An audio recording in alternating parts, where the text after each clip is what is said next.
My wife and her best friend accused me of having an affair, then got angry when I didn't have one. I, 31M, and my wife, 29F, had a baby last December. It was a traumatic birth, and my wife developed postpartum depression.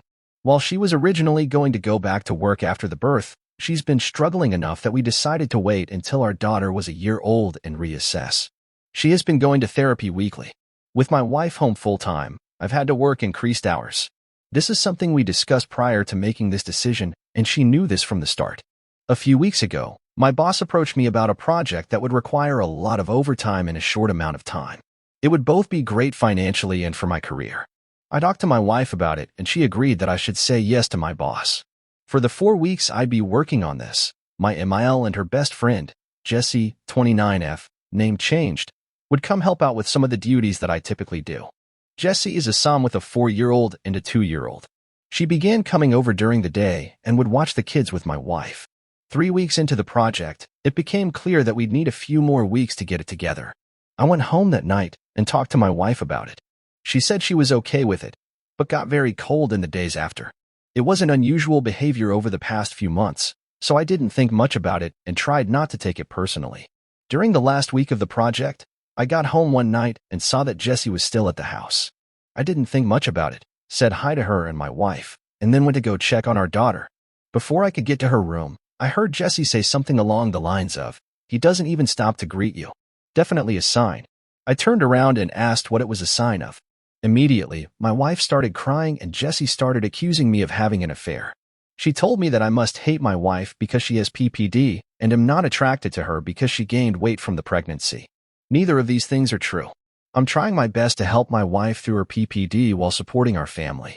And I think she looks great how she is right now. She just hasn't wanted to have sex and I haven't pushed. Jessie then demanded to see my phone. I told her no. She told me that's a sign that I'm guilty. I told my wife that I would let her see my phone if she wanted to. She nodded and something inside me broke. I guess it was the thought that she actually believed I was having an affair really got to me, and that she didn't trust me after everything we've been through. Well, she looked through the phone and there was no evidence. Jessie started saying that I deleted the evidence. She started screaming and woke up our daughter, so I told her to get out of the house. Eventually, she left, and I went to calm our daughter since my wife was still on the couch crying. When my daughter was asleep again, I sat down by my wife and tried to talk to her about what's been happening. She told me that she's been worried ever since I started working all the overtime. I told her that we'd talked about how good of an opportunity it was and she agreed to letting me take on this project. She said it was very suspicious to increase the length of the project. I told her that sometimes that happens. She wanted more evidence, so I showed her messages and emails with timestamps from work and pay stubs showing the OT. She said she believed me and was sorry for doubting me. It was just that Jessie had been telling her that these were all signs that I was cheating. I asked her why she believed Jessie more than me and why she didn't come to me with her concerns. She didn't have a real answer. It's been a couple weeks and the project is over. I actually scaled back and am trying to work a little less than I was before the project so I can spend more time with my wife and daughter. But I feel so burnt out trying to do everything and becoming resentful because in the back of my mind, I know that my wife doesn't trust me. I ask myself, what happens the next time I have a project? Or I have to run errands one day? Or if I have a business trip? Am I going to come back every time to accusations that I'm cheating? I've tried bringing it up a couple times, but my wife tells me it's not the time and that she's tired or sad. I try to be mindful of her feelings, but I wonder if that means that I can never have any of my own. I'm not sure what to do here. Any advice for how I can move forward? Update. Thank you to everyone for all of the advice and support on my previous post. I think a lot of you pointed out what should have been obvious, that I need to get a therapist and start looking after my own mental health. A couple people asked for an update, so I'm giving one, but it's not happy. That night I approached my wife and told her that I was going to find a therapist. I didn't connect it to her accusations or anything, just said that I was having a tough time and needed therapy. She shrugged and told me to do whatever. Next day, I got home from work and our room and my home office were ripped apart. Things everywhere. Important papers scattered. I don't see her, but our daughter's in her room crying. My wife left her alone, her cell phone's off. I call my in-laws and a few friends, but no one's seen her. I'm starting to get worried and I call my mom to see if she can babysit while I go out and look for her. Before my mom can get home, my wife gets back. Jessie's driving. Jessie doesn't come in. She hasn't been back in the house since I kicked her out because she was offended by my behavior, but my wife does. She's clearly upset, been crying. I ask what happened. I thought at first the house might have been robbed. She starts screaming at me that I'm being unfaithful and that the therapy is a front so I can meet my mistress. I try to calm her down and tell her that's not true, but she came at me and she hit me. My nose is broken. She kind of realized what she did and sat down on the couch and went comatose, just stared at the wall. I went into my daughter's room and locked the door. Called my mom to tell her what happened. She was already on her way, and my email to ask her to come over and take care of my wife. I packed a bag for my daughter, and when my mom got there, we left. My wife didn't even look up. We dropped my daughter off with my dad and then went to urgent care for my nose.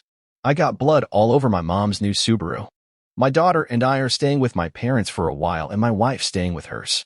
I am looking into getting a restraining order against Jessie. My wife and I are separating. I love her, but I won't live with someone who hurts me and who could potentially hurt our daughter. I am not going forward with a divorce yet, with the hopes that my wife will get the treatment she needs and we can work things out.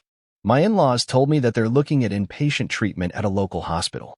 But I also have everything well documented in case of an eventual custody battle. My heart's broken because I know this isn't my wife, this is a sickness in her mind.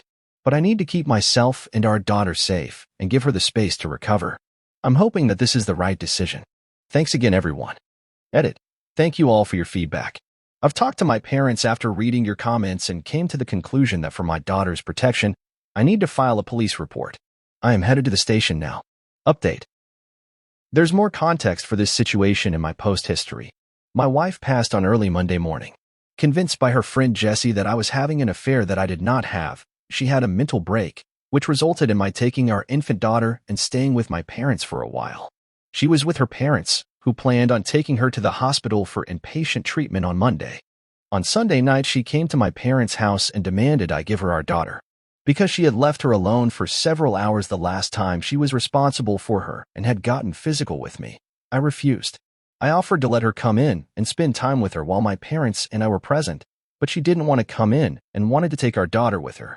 She was upset but left eventually. A few hours later, she drove her parents' car into a tree and died. The friend, Jessie, came to see my daughter and me yesterday. After some tears, she told me that she was planning to speak at my wife's funeral. She had already cleared it with my in-laws but was letting me know as a courtesy. I told her she would not be speaking at the funeral. We fought and she left after telling me that I was an asshole and not the only person who loved my wife. I talked to my in-laws who were adamant that Jessie be allowed to speak. She and my wife knew each other since they were kids and my in-laws are close to her. We're all very fragile right now, and I fear that pushing this further would hurt my relationship with my in-laws, which I don't want. Still, the thought of seeing Jessie up there at my wife's funeral makes me feel sick. I don't think I can stand to listen to her, knowing that she took joy in my wife's deteriorating mental health and picked up my wife, leaving my daughter home alone. That being said, I don't trust myself to make the best decisions right now. My mind's clouded by grief, guilt, and fear. My parents are split on what to do, and I don't have the energy to reach out to my friends. So I'm coming here again to ask for your advice. Thank you. Like and follow for more stories.